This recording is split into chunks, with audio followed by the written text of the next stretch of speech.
Bonjour, je vais vous parler aujourd'hui d'un de mes livres de poche paru chez Jouvence qui s'appelle Réussir tous ses projets. Je ne sais pas si on voit. Voilà. C'est un petit livre de poche de 95 pages et qui fait le point pour booster en fait ses projets puisque je me suis aperçu en fait au long de ma vie que vivre c'est avoir des projets finalement et qu'on en a plein et qu'on ne les réussit pas tous. Il y en a qu'on réussit et c'est intéressant de savoir pourquoi et d'autres qu'on n'arrive pas à faire aboutir. Et ça, c'est intéressant aussi de savoir pourquoi. Et puis, il y a des gens qui réussissent plus que d'autres, donc on peut s'inspirer de leurs exemples et apprendre sur les autres peut-être des erreurs qu'on commet tous inconsciemment. Donc, moi, je suis persuadé qu'il y a des règles du jeu, en fait, des règles du jeu qu'on connaît ou pas, qu'on applique ou pas, et qui déterminent le résultat des courses. Voilà. Donc, qu'est-ce qu'il y a là-dedans dans ce petit livre? En fait, la première chose, il y a trois parties, en fait. Au départ, j'en avais fait quatre, et puis j'en ai fait trois. Donc, il y a la première partie, c'est évidemment toujours les difficultés ou les obstacles. Qu'est-ce qui nous empêche, en fait, de réussir? Donc, l'idée, c'est de réfléchir déjà sur qu'est-ce que c'est qu'un projet. Et à partir de ce moment-là, qu'est-ce qui peut nous empêcher quels sont les obstacles internes qui nous empêchent de réussir? Parce que on ne peut pas évidemment, comment dire, imaginer que ah bah, si je réussis, c'est la faute des autres. Hein. J'ai pas eu de chance. Non, non, non. Un projet, c'est pas, ça peut pas être basé sur la chance ou sur les autres. Si c'est votre projet, ça dépend d'abord et avant tout de vous. Et ceux qui ont réussi leur projet, ils ne comptaient pas sur les autres. Ça ne veut pas dire qu'ils ne les utilisaient pas ou qu'ils ne faisaient pas appel à eux, mais ils ne laissaient pas aux autres la responsabilité de réussir leur projet. Donc la première chose à faire, j'espère que c'est votre cas, c'est de prendre la responsabilité de réaliser tous vos projets. Ce sont vos projets. Après, quels sont comment dire, les obstacles internes qui peuvent exister? Donc, moi, j'en ai listé trois ou quatre principaux. Le premier, bien sûr, c'est la personnalité. C'est-à-dire qu'on a en nous des qualités et des défauts qui peuvent éventuellement comment dire, qui peuvent interférer, qui peuvent nous freiner, nous bloquer, etc. Par exemple, quelqu'un qui est dispersé, qui part dans tous les sens, qui a plein de projets dans tous les sens, c'est à peu près sûr qu'il ne va pas en réaliser beaucoup. Parce que qui trop embrasse mal les trains. Et une des règles peut-être pour réaliser ses projets, c'est un projet à la fois. Voilà, on ne peut pas tout mener de front tout le temps, c'est trop compliqué. En tout cas, moi je pense qu'il faut avoir un projet maximum par domaine. Sinon, ça devient très vite, enfin ça peut devenir très vite ingérable, à moins d'avoir peut-être un talent particulier, et encore. Et encore. Après, j'ai remarqué que chez les gens qui ont du mal à faire aboutir leur projet, il y a souvent un manque de maturité.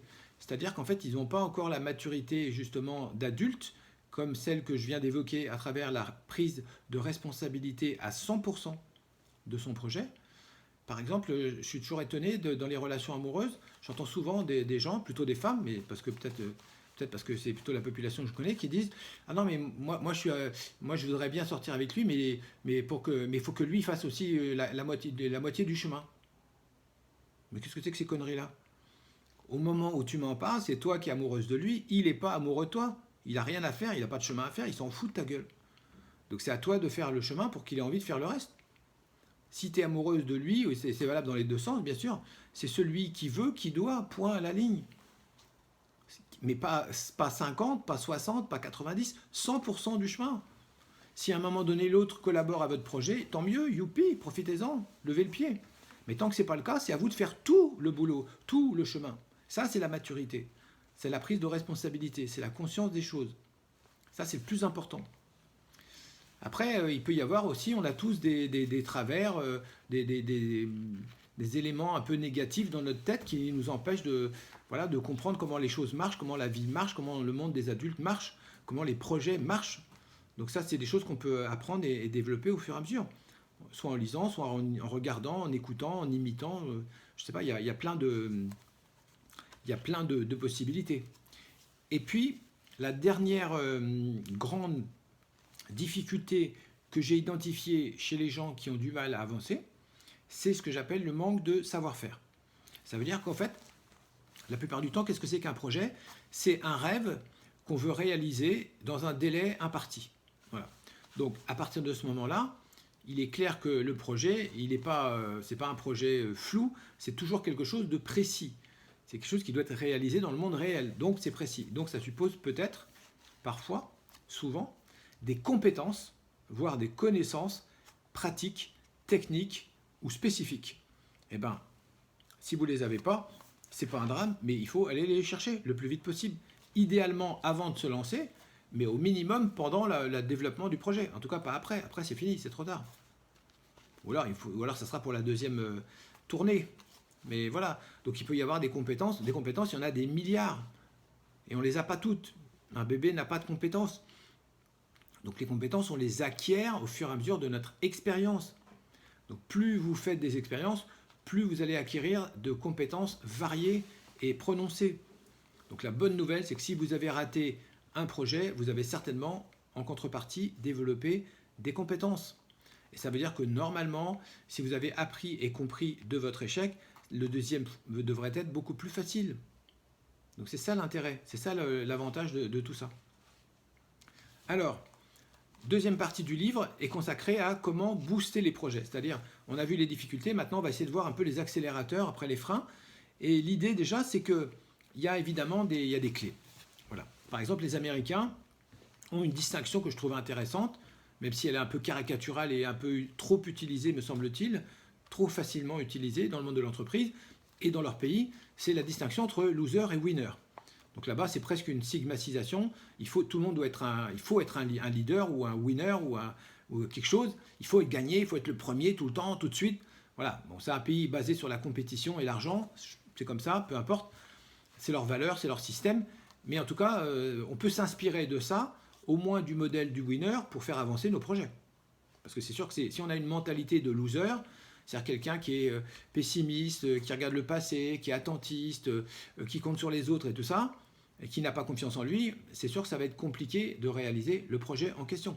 Donc ça vaut le coup, effectivement, peut-être, de faire un point là-dessus et de nettoyer un petit peu ce qu'il y a comme éléments négatifs dans notre cerveau pour mettre à la place des pensées, des émotions, des schémas, des croyances utiles et spécifiques par rapport à ça.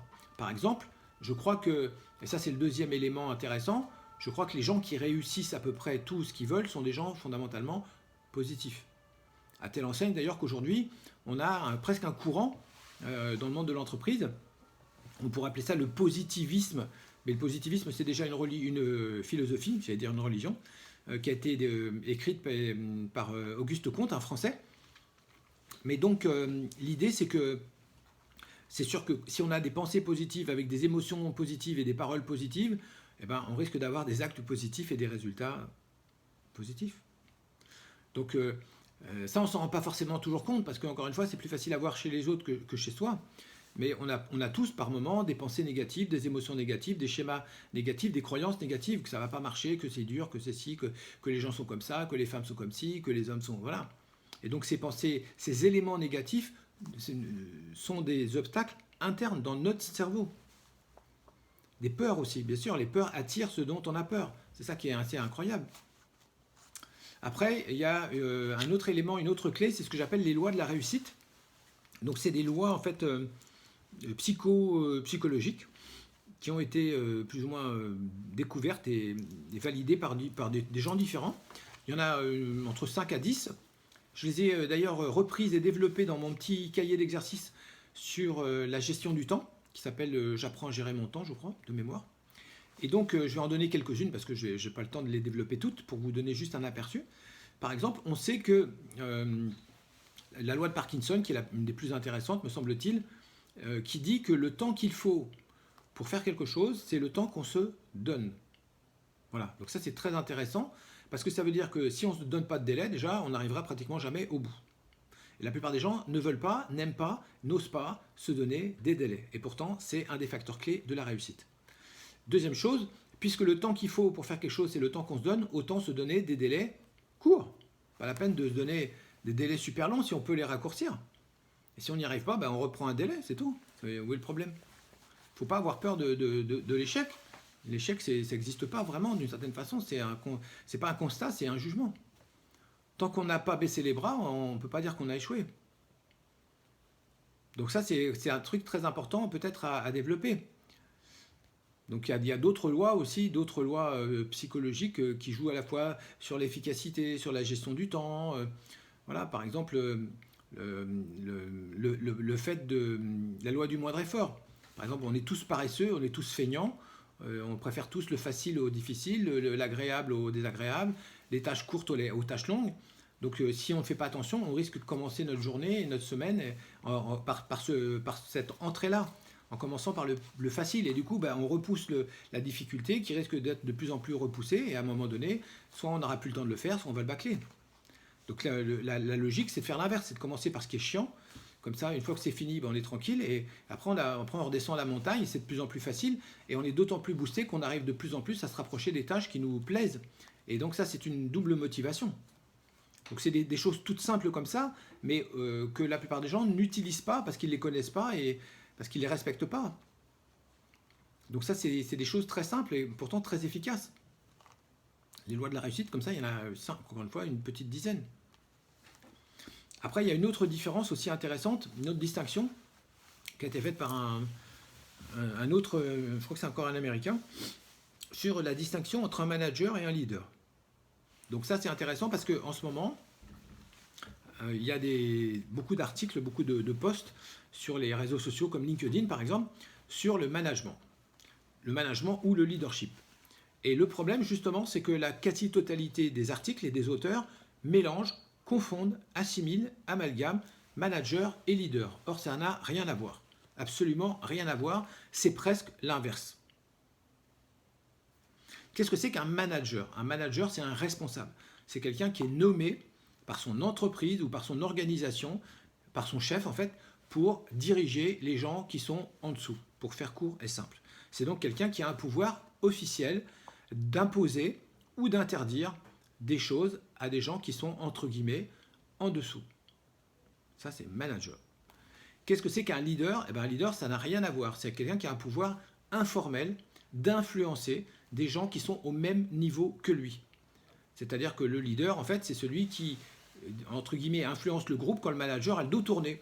C'est celui qui propose quelque chose et qui est écouté. Parce que s'il n'est pas écouté, il n'est pas leader. Donc le leader, c'est celui qu'on suit, c'est celui qui nous conduit, c'est celui auquel on croit, c'est celui qu'on admire, celui à qui on a confiance. C'est le conducteur. Donc, il ne faut pas se tromper de logique. Le manager, c'est un pouvoir, c'est un titre, c'est une fonction, c'est un rôle, voilà, organisationnel. Le leadership, c'est une qualité qu'on peut utiliser partout, dans toutes les situations où on est à égalité. Et dans toutes les situations où il y a un problème non résolu, pour lesquels il y a quand même une attente, et le leader, c'est celui qui va proposer sa solution. Et soit par la parole, soit par l'exemple, et en général, il est suivi. Et à partir du moment où il est suivi, il devient le leader. Voilà, c'est aussi simple que ça. Donc après, la troisième partie du livre différencie les types de projets possibles. Donc il y a une grosse partie sur les projets personnels et une autre partie sur les projets professionnels. Donc les projets personnels, c'est quoi? C'est le bonheur, hein. On a tous envie d'être heureux. Est-ce qu'on y arrive? C'est pas forcément évident. Il y a l'amour, trouver l'amour et le garder. Et puis après, il y a des choses très simples et très concrètes, comme le fait de trouver un logement, par exemple, ou un nouveau job. Enfin, ça, c'est plus professionnel. Ça peut être aussi dans le cas d'une association, d'un loisir, un projet qu'on veut mener, qu'on veut réaliser, en général avec d'autres personnes. Voilà. Et ça peut être aussi autour d'une passion, ou encore une fois, personnelle ou collective. Ça, enfin, personnelle ou partagée plutôt, parce que la passion, elle n'est pas collective. Dans les projets professionnels, il y a évidemment la recherche d'emploi, il y a la création de sa propre entreprise, qui est un gros chantier, j'ai envie de dire.